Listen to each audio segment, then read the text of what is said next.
Bharatiya Janata party के प्रदेश अध्यक्ष अरुण साव किसान सम्मेलन में लोरमी पहुंचे, जहां पर उन्होंने लोरमी के विधायक धर्मजीत सिंह के विधायक निधि से होने वाले सामुदायिक भवन का भी भूमि पूजन किया।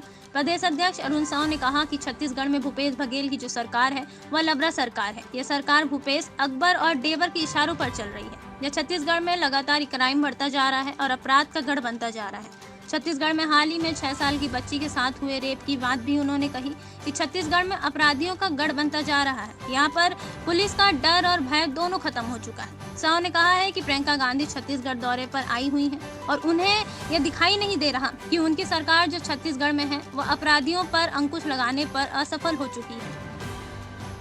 वहीं अरुण साव ने कहा है कि जिस तरह से प्रियंका गांधी और उनके भाई राहुल गांधी छत्तीसगढ़ का दौरा कर रहे हैं, उन्हें दिख रहा है कि छत्तीसगढ़ से उनकी सरकार जा रही है। अरुण साव के साथ लोरमी के विधायक धर्मजीत सिंह भी मौजूद रहे। अपने टिकट को लेकर कहा कि अगर हाईकमान चाहेगी कि वह लोरमी विधानसभा से चुनाव लड़े तो निश्चित ही है कि वह चुनाव लड़ने को तैयार है। रहेगा और क्या रणनीति? आज लालपुर धाम से हमारी कार्यक्रमों की शुरुआत हुई है। लालपुर धाम में विधायक आदरणीय धर्मजीत सिंह जी के निधि से 25 लाख रुपए की निर्मित होने वाली शेड का शिलान्यास आज हम लोगों ने किया है और तत्पश्चात अभी विभिन्न समाज और विभिन्न समितियों को विधायक और सांसद निधि से जो राशि स्वीकृत हुई है उसका भी आज शिलान्यास होना है। साथ ही किसान सम्मेलन का आयोजन भारतीय जनता पार्टी के द्वारा होना है। 4.25 साल से भूपेश बघेल की सरकार किसानों के साथ जो धोखा और अन्याय कर रही है उसे उजागर करने के लिए किसान सम्मेलन है। आज जिस प्रकार से भूपेश बघेल की सरकार ने किसानों के रकबे काटे, आज तक बारदाने का पैसा नहीं दिया, चौथे किस्त में कटौती की गई, वर्मी कंपोस्ट खरीदने पर मजबूर किया, महंगे कीमत पर रासायनिक खाद खरीदने पर किसानों को मजबूर किया और 4.5 साल तक किसानों को ट्यूबवेल का कनेक्शन नहीं दिया। लगातार किसानों के साथ अन्याय और अत्याचार इस सरकार ने किया है, उसे उजागर करने के लिए कि और आज दूसरी ओर केंद्र सरकार किसानों की तरक्की और बेहतरी के लिए कितना काम कर रही है। भूपेश बघेल किसानों को 600 रुपए देके उसका श्रेय लेते हैं, पर केंद्र की सरकार, नरेंद्र मोदी जी की सरकार धान खरीदी का 1 क्विंटल का 2200 रुपए तो केंद्र सरकार देती है। उसके अलावा 104 रुपए प्रति क्विंटल मंडी टैक्स, ट्रांसपोर्टिंग का खर्चा, बारदाने का पैसा, सुतली का पैसा, ये सब भारत सरकार देती है। राज्य सरकार जो धान खरीदने के लिए लोन लेती है उस लोन का इंटरेस्ट भी भारत सरकार देती है। एक तरफ धान खरीदी के लिए इतना मदद करती है भारत सरकार, वहीं दूसरी ओर प्रधानमंत्री किसान सम्मान निधि दे रही है। वहीं फर्टिलाइजर की कीमत कई गुना वृद्धि हुई रूस और यूक्रेन के झगड़े के बाद, पर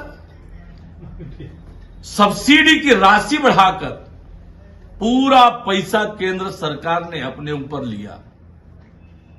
ऐसी अनेक योजनाएं किसानों की तरक्की और बेहतरी के लिए नरेंद्र मोदी जी की सरकार कर रही है, लेकिन भूपेश बघेल की सरकार किसानों के बीच भ्रम फैलाने का, झूठ फैलाने का काम कर रही है। उसे उजागर करने के लिए आज का किसान सम्मेलन का आयोजन है। लगातार आपका दिल्ली दौरा है, बीजेपी का कब लिस्ट आने वाला है?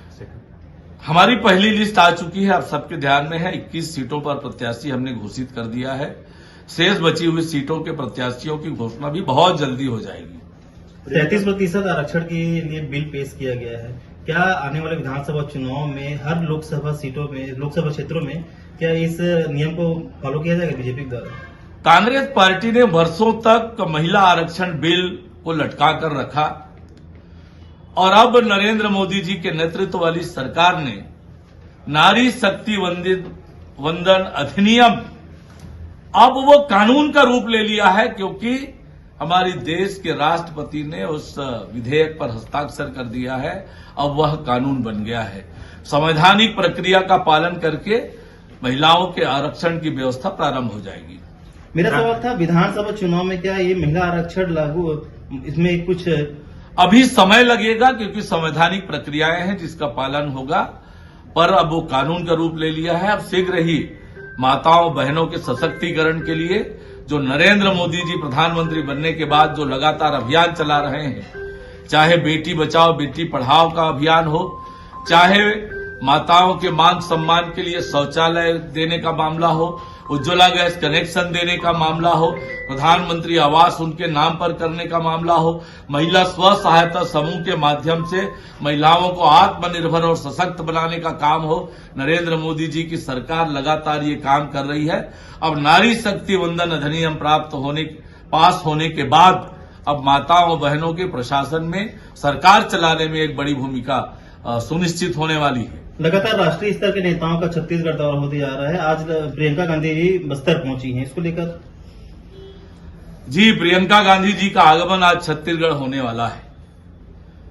उत्तर प्रदेश जाकर वो कहती है मैं लड़की हूं तो लड़ सकती हूं। प्रियंका गांधी जी यहां क्यों नहीं लड़ रही है कि एक 6 साल की बेटी के साथ रायपुर एडिशनल कार्यालय के पार्किंग में सामूहिक बलात्कार होता है। रक्षाबंधन के दिन 2 बेटियों के साथ सामूहिक बलात्कार की घटना होती है।